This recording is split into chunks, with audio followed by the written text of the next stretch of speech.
Opened. If you've ever wondered what it feels like to lose absolutely everything, except the one person who still believes in you, opened, then stay with me until the very end of this story. Because what happens in this parking garage will stay with you long after the video ends. Before we begin, if stories like this move you, hit that like button and subscribe. Opened, cause there are so many more waiting for you. Now let's begin. David Bennett used to believe that hard work was enough. He believed that if you showed up early, stayed late, and never complained, opened, the world would eventually reward you.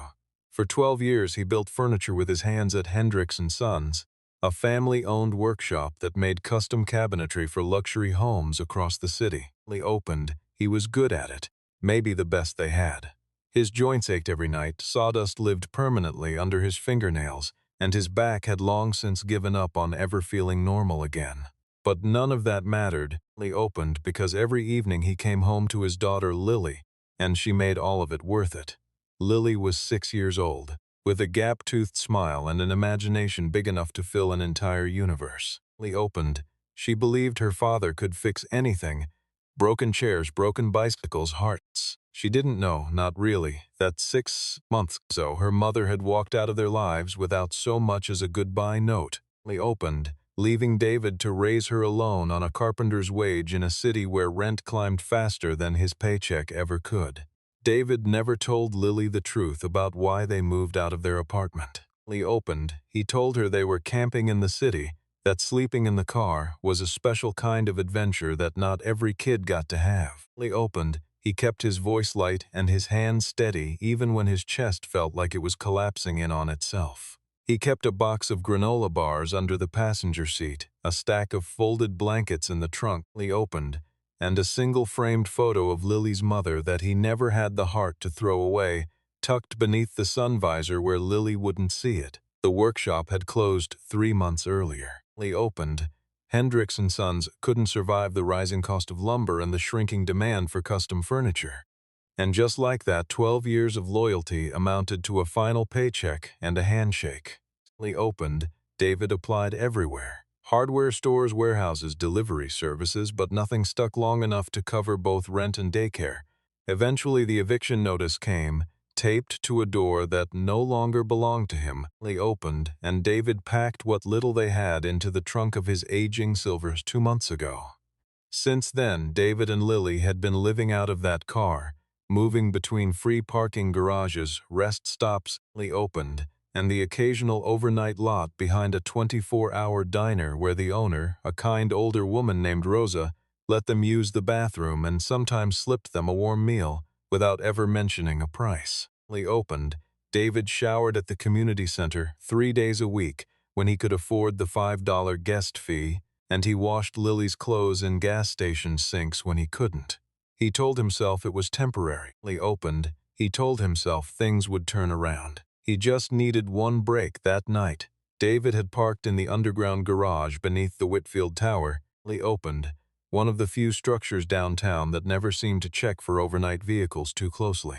Rain hammered the street above, and the garage's dim amber lights buzzed softly against the concrete. Opened, Lily had fallen asleep in the back seat with her teddy bear, Mr. Buttons, clutched against her chest. The one toy she'd insisted on keeping when they'd had to leave almost everything else behind. Opened, David watched her in the rearview mirror for a long moment, brushing a curl away from her forehead, before exhaustion finally pulled him under too.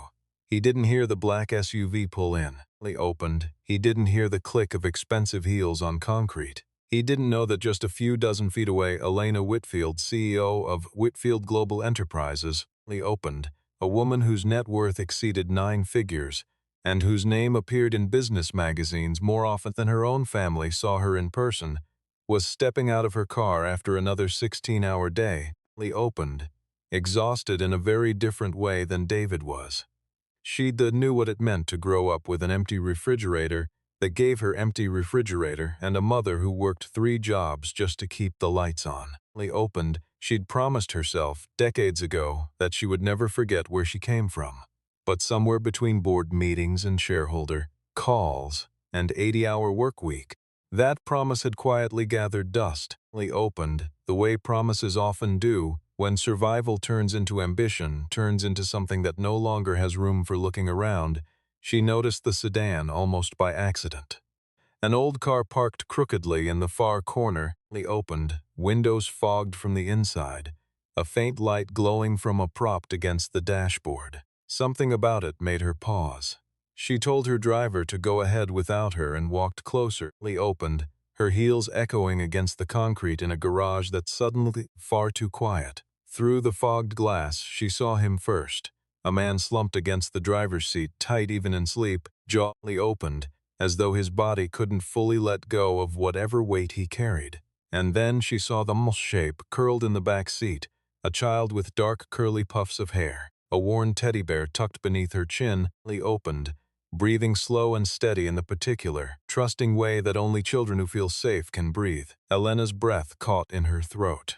For a moment she just stood there, rain dripping from the hem of her coat, opened, staring at the small fragile world sealed inside that car. She thought about her own son, 17 now and away at a boarding school she'd chosen more for its prestige than its warmth, opened, and how long it had been since she'd tucked him into bed herself. She thought about the version of herself that erstwhile used to fall asleep in the back of her mother's borrowed car outside a laundromat, opened, waiting for a wash cycle to finish because they couldn't afford to run the machine at home on the window. So softly it was almost an apology. David jolted awake instantly.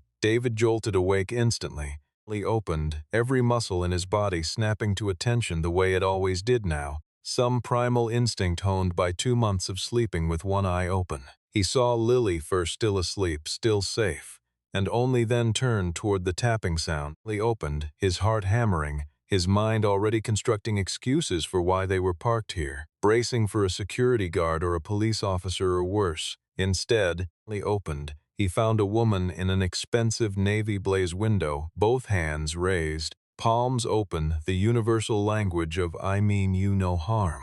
I'm not here to make trouble," Elena said through the glass. Opened, her voice wanted to make sure you two were okay.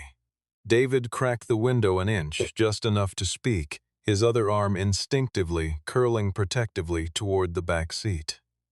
"We're fine." Opened, he said, the words automatic, worn smooth from repetition. "Just resting for the night." "I believe you," Elena said.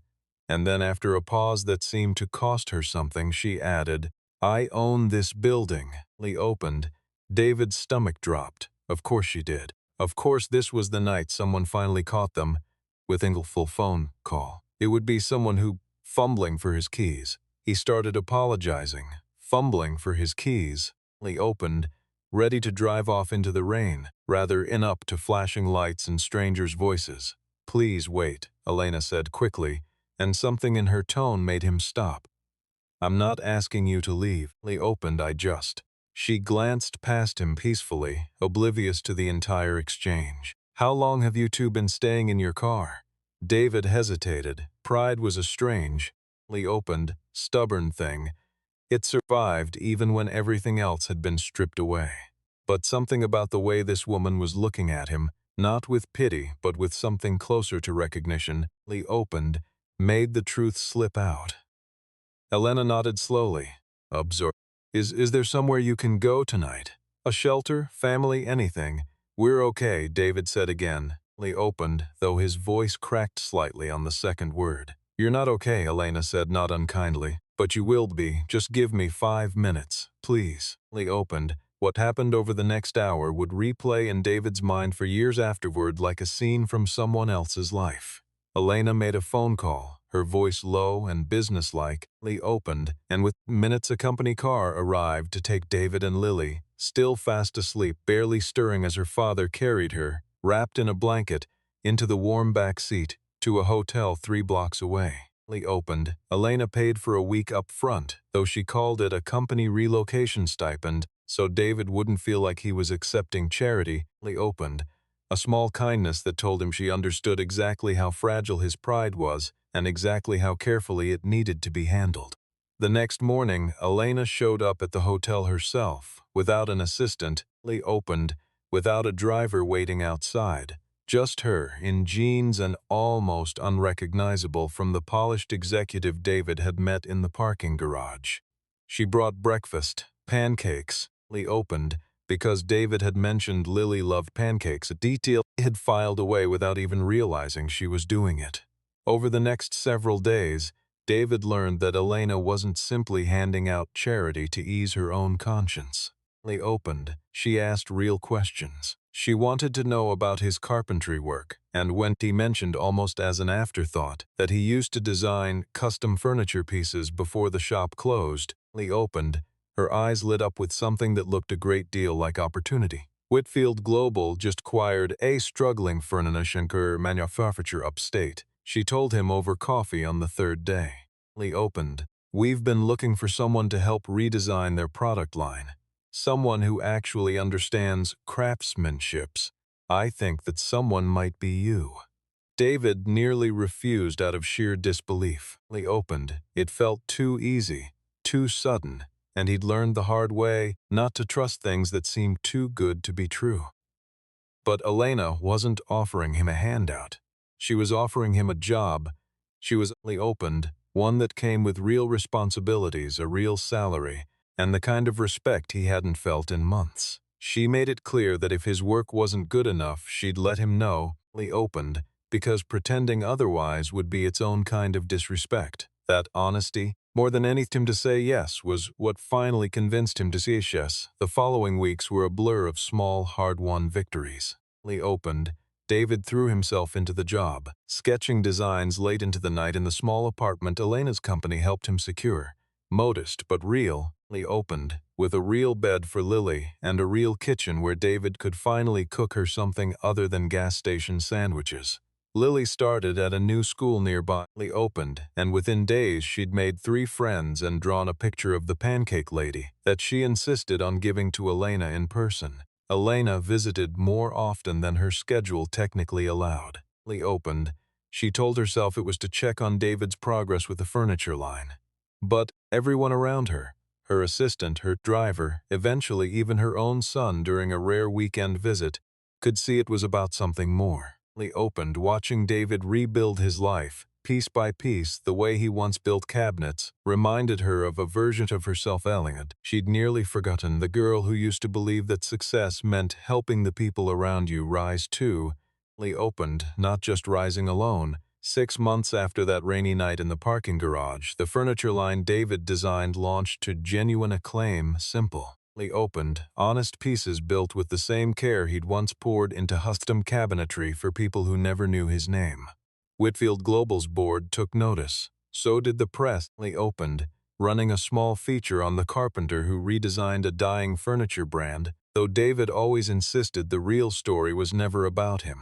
At the launch event, Lily stood beside her father in a new dress. Lily opened, clutching a slightly less worn Mr. Buttons, watching she shake Lance, who once walked past him without a glance. Elena stood a little apart, watching them both with an expression she didn't bother hiding anymore. Lily opened, later that evening, after the crowd her near the window, looking out at the same city that had once seen him at his very lowest. I never got to properly thank you, he said, for seeing us, really seeing us. Lily opened that night. Elena shook her head. Anyone should have stopped. I just happened to be the one who did. She paused, watching Lily twirl in her new dress across the room. You gave me something too. Lily opened, you know. I'd forgotten what it looked like, people who keep going, even when they have every reason to stop. David didn't have a perfect response to that, so he simply nodded. Lily opened, and for a moment they stood together in comfortable silence. 2 people who had both, in the darkest nights, been reminded that dignity could survive even the darkest nights, as long as someone was willing to stop, to knock on the window. Lily opened, and to ask if you were other sleeve, asking if they could get pancakes on the way home. And David laughed, a real full laugh, the kind he hadn't allowed himself in months, and said yes. Lily opened, of course they could, because sometimes the world doesn't change with a single grand gesture. Sometimes it changes because one person chose to slow down in a parking garage, to knock instead of walking past. Lily opened, to see a father and daughter not as a problem to avoid but as two people worth stopping for. And sometimes, that one small act of seeing someone is enough to change everything. If this story moved you, remember this. Opened, you never know what someone else is carrying behind a fogged-up window, a tired smile, or a quiet "we're fine." Take the time to look closer. You might just change a life. Thank you for watching until the end. Don't forget to like, opened, subscribe, and share this story with someone who needs a little hope today.